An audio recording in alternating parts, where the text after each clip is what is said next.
Hello, so welcome to the first video from this course, and I'd like us to begin with a very classical example. I think you might have read about it in numerous Endgame books. Still, I believe that first of all I have a lot of fresh thoughts to add to it. Also, I'd like to avoid some prejudice because trying to be more instructive, a lot of authors simply didn't mention numerous important resources. So let's begin. This game was played almost 100 years ago. Still, I think its instructive value remains terrific. So, to begin with, let's simply look at the position and try to evaluate it. I would not like to influence your opinion in any way, so if you'd like to make this course more instructive, I invite you to pause for a few seconds, take a bit of time, and think. It's black to move here. How would you evaluate the position? Whom would you prefer? Alright, so if you wanted to pause the video, you had a chance. Now let's speak about the position. Of course, it seems to be almost equal, with only some minor imbalances.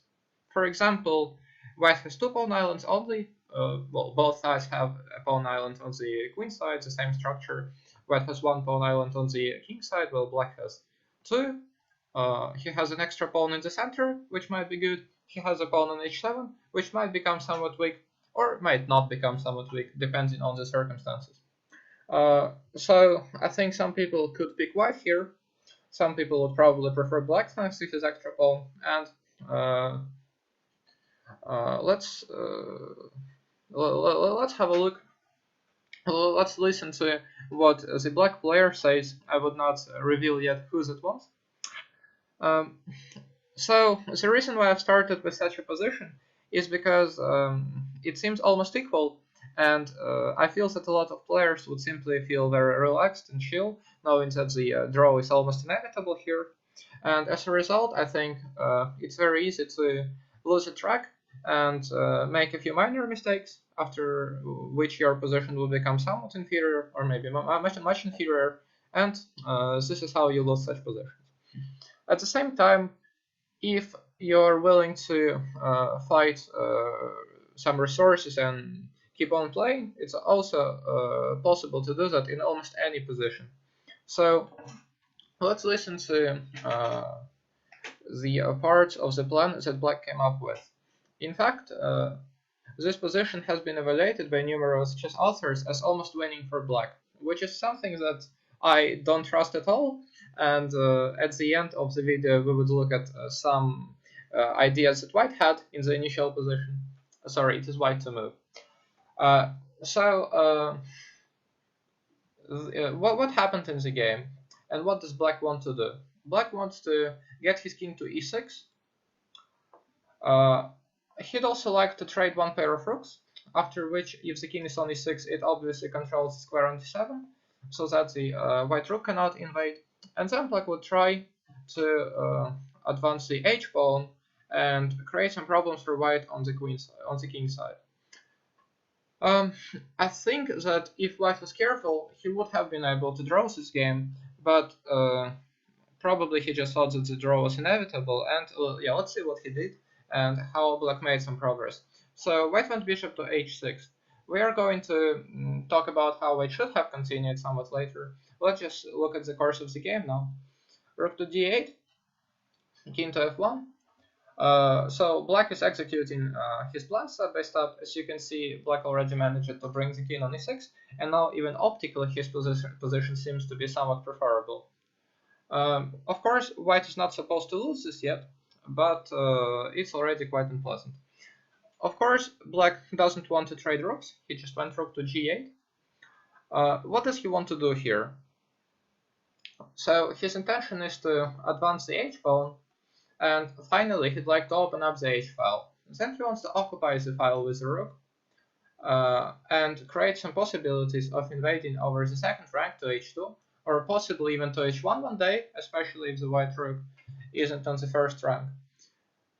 If black manages to achieve this, of course he'll make significant progress, which is why after the h file gets opened, the white king has to stay on g2. Obviously, this is not something white would like to do, since this square is quite far from the center, and in case if white needs the king for some other purposes, he would not be able to relocate it there quickly. So let's make a few more moves, and then I would like to offer you a small task to deal with. So f3, h4. Black did manage to achieve his goal. He opened up the file, and here, well, in a few more moves, rook to g8, bishop to f2, we achieve the following position. I think it is obvious by now that Black managed to achieve rather considerable progress, even though White's position is by no means lost here. So in such positions, it's important not to miss your initiative and to keep posing problems to your opponent move by move, which is why I'd like to ask you here, what should Black do? Obviously, this is not a tactical position where you just need to spot the winning combination. Instead, you need to think of some plan or some improving moves and try to execute this plan. So what do you think should Black do in order to improve his position?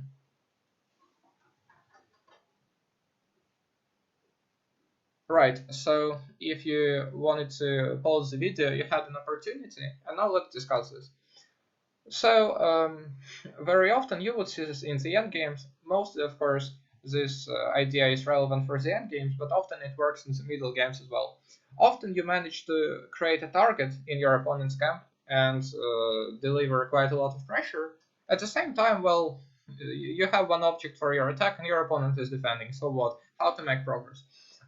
In these cases, it's crucial to create one more target. It's better if it would be on the other side of the board, because it's quite possible to defend one weakness, while two weaknesses are often something impossible to defend. This is called the idea of two weaknesses, and if you want to become a better endgame player, it's definitely worth paying a lot of attention to this idea and studying some examples where this idea was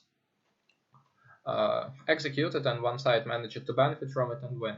So since the white king is far from the center and from the queen side, Black is trying to create some additional targets there or open up some files, because if we imagine that, say, these pawns just disappeared, Black would be able to easily play rook to b8 followed by some rook to b2 or rook to b1 invasion, which would definitely be rather unpleasant for white. This is actually why Black was trying to open up the h file for his rook and make white keep his king on g2 or g1. So Black went b5. The idea is to grab somewhat more space. Probably he could want to go b4, even though then white can close the position with c4. So if ever Black, I'd rather go, say, c5, c4, a5, b4, and so on, making some progress on the queen side. And finally, the ultimate goal would be to open up a file or two and create some squares for the rook to invade via. So white went b3, which is, I think, even though it seems like a small irrelevant move, in fact, in my opinion, it's quite a large mistake. Why is that? If you ever played positions with middle game positions when both sides castle, my apologies. So if you ever played some Sicilian positions or positions with opposite castles, you know that it's very important to attack opponent's king with the pawns, and it's much easier to achieve this if your opponent already created some hook. For instance, if we just think of some typical dragon position, when Black has a pawn on g6, White tries to follow up with h4, h5 and use this pawn. Well, if there was no hook, then it would be much more difficult to execute this attack. Same story in the endgames, and of course after b3, it's much easier for Black to follow up with a5, a4, open up a file on the queen side, and create some targets. So White should have refrained from playing b3. So Black logically went a5, king to g2, and while I am completely fond of what Black did in this game, it's one of my favorite games, I think that here he played the somewhat inaccurate move. So, in my opinion, the right way to continue would have been to play rook to h8. The point is that we prevent any ideas like rook to h1, and after rook to h1, if white still does it, black can simply take and play king d5. When his king is way more active, and one of the ideas could be, say, to play e4 and then get to e4 with the king, just coming all the way up to the queen side, when white's position would be hopeless, of course. Or in some positions, if we manage, say, to play e4 and force white to capture, then the c4 square will become available. Instead, black went a4, which I think is very logical, however somewhat imprecise, because now white had a chance to activate his pieces and I would say just equalize the position. I think I already gave some illusion. Still, if you'd like to think a bit and try to find how to play for white, feel free to make a pause and look for some ideas. Fine, so let's go ahead. White should have simply gone rook to h1, which I think is a move which is not that difficult to find, especially after my last commentary when I said that black had to take the open file. And say after taking rook to a8, it seems black makes a lot of progress since he invades on a2 or on a3 with a lot of threats. First of all, rook a3 obviously threatens all the pawns, and secondly, rook a2 creates a nasty threat of bishop to c5, which would probably more or less decide the issue in black's favor. But white is in time to play rook h6, followed by, say, rook to f6, when he attacks the black pawns on the king side and equalizes. For instance, rook a3, and here white just needs to sacrifice a pawn and then get it back immediately, like c4, say takes, king takes, rook f5, when obviously there is still some fight ahead, but I think that the draw is very likely. So let's return to this position, and white didn't take his chance, and this is again one of the problems in such positions. When you think that your opponent is not able to make much progress, very often you tend to try to keep the same character of the game and not change the character of the position. So white here should have switched from passive defense to the active play, which however requires some calculation and may involve some sacrifices or temporary sacrifices. And this is something rather difficult to do, at least from the psychological point of view, because such positions actually involve a lot of psychology. It's not just about the pure skill. So white should have switched to the active play, then he would have chances to save the game. But he didn't do it, he went rook to d2, and here black, of course, simply took and went rook a8, seizing the open file. White went c4, rook to a3. Now white's position is already horrible. c5, bishop to e7, rook to b2, b4. So white managed to avoid the immediate losses, but of course now this is a huge target. Black is able to attack the pawn with king to d5. Also, this pawn would make white rook stuck basically forever on b2. So black went b4, white went g4, f4. Yeah, of course, you may argue that this is a protected passed pawn, but obviously black's in full control, and it's not really going anywhere. So in a few more moves, well, basically black's position is winning here. I would just like to pay your attention to one little detail. King to f1, rook to a1. This is not that important. Well, I mean the sequence that followed. What is important, however, is this position and decisions that black decided to make. So in such positions, it's again somewhat about it's about psychology. The point is that when you feel you're winning, very often you may want to avoid any unnecessary complications or try to win in such effortless manner as possible, and very often it can make your victory well somewhat more difficult, or you would even miss the possibility to win. So here I would like you to stop the video and think, because in my opinion it's quite an important position, and even though black can win in a few ways, I think that there is one very straightforward path and some others which are not as convincing as the main line.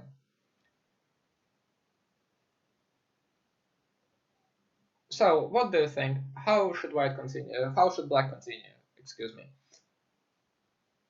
Can black take the pawn on c5? What do you think about such a move as bishop c5?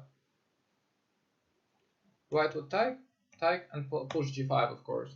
And in fact, it proves not that easy to stop the pawn, because if black goes anywhere with the rooks, and he would lose this pawn, of course.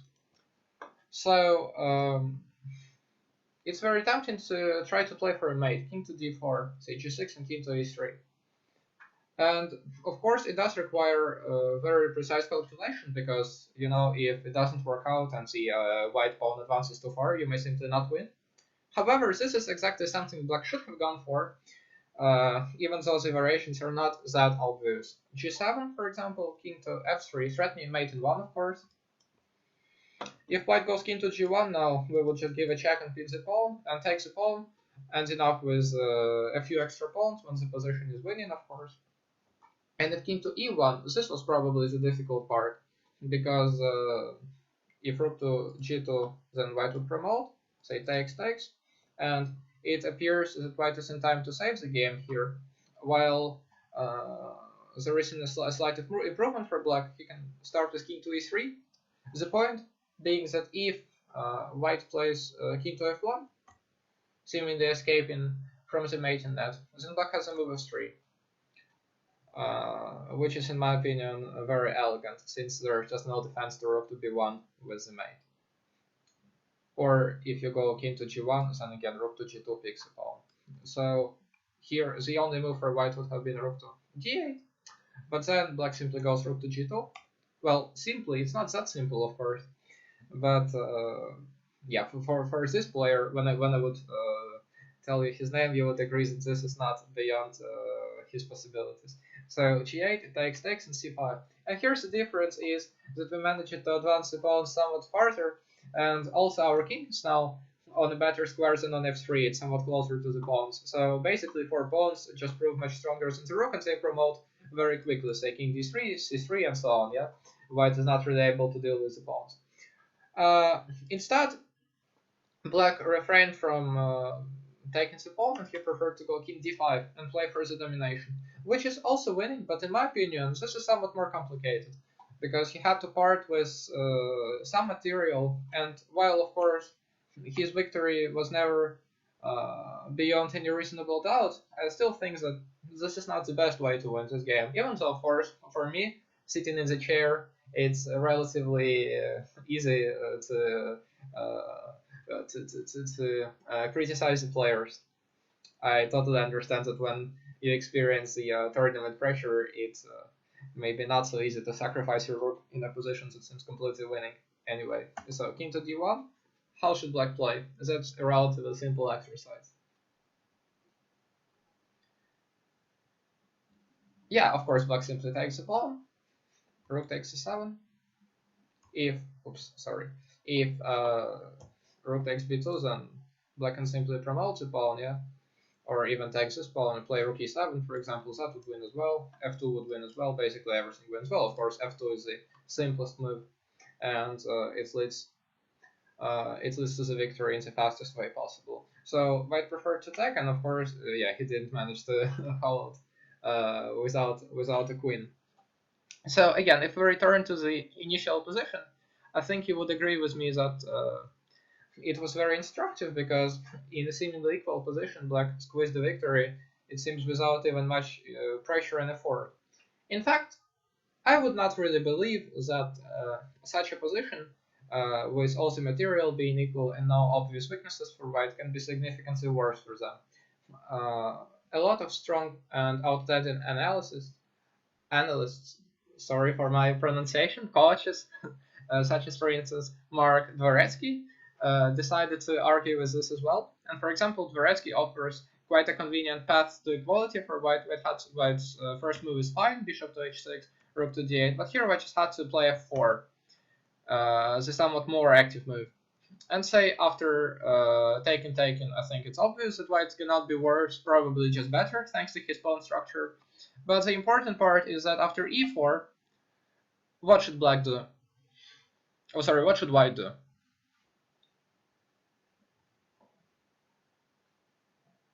Yeah, of course, e4 creates the positional threat of f5, when first of all black would get a protected passer, and secondly the white bishop would prove somewhat useless on h6 and out of play. So after e4, white simply has to play f5, when his king just comes to f1 into e2, and of course he is not really risking to lose the game. Another solution that I myself have found here is just to play f4 as early as immediately. The point is that, again, if say e4, then f5, and maybe black would even face issues because, again, the pawn on e4 is pretty weak, while the pawn on e5 is something black wouldn't get that easily. And say bishop to c5, which I think is relatively best, say king f1, rook d8, yeah? Sacrificing the pawn, for instance, if takes, and f e5, if white is too greedy, I think he may suffer quite a bit after a check, say king e2, just look at the white pieces. You should not really want to win a pawn if that involves playing 2 pieces down in the position with only 2 pieces left for each side. So white should simply play king e2, and say if e4 then f5, for instance, something like this. And here we can already say that white is just doing okay, since he just develops the bishop on the next move and then the rook. But in order to be somewhat more convenient, I just would give a few more moves. Say king to g7, bishop f4, say king f6, rook f1, not allowing to take on f5 yet. And for instance, such an endgame after king e2, king e5, say rook h4, takes, should be a pretty easy draw for both sides. However, my intention while I was showing this saving path was not to say that this endgame was won by chance or that black was lucky or anything like that. In fact, if you just see one game with such an outcome, you may think that one side just got lucky. But if you study dozens of such examples, you would understand that the player who tries to come up with a plan in an equal position and who is willing to keep on fighting, keep on seeking winning chances, would always come out on top. And that in these equal positions, it's never too late to make a mistake and lose. So first of all, I would like to encourage you not to get relaxed, because yeah, very often you may just feel that the draw is inevitable. As one of my acquaintances always says, a draw is a result, and everything that is before is a process. So make sure that you don't spoil the result by being impatient or relaxed, whatever, during the process. And secondly, if your opponent is weaker, there are almost always opportunities to play for a win. Same applies for the situations when your opponent is higher rated. Yeah, don't be afraid of him, of course, don't play passively, but do remain careful. So I hope that looking at such a plan would help you develop the strategic thinking and the ability to come up with plans in such positions. And secondly, I hope that you would be able to see easier the potential danger of such positions, and you would stay alert till the very end of the game. So, and thanks for your attention. Thanks for watching this video. I hope you have enjoyed it, and I'm looking forward to seeing you in my next video.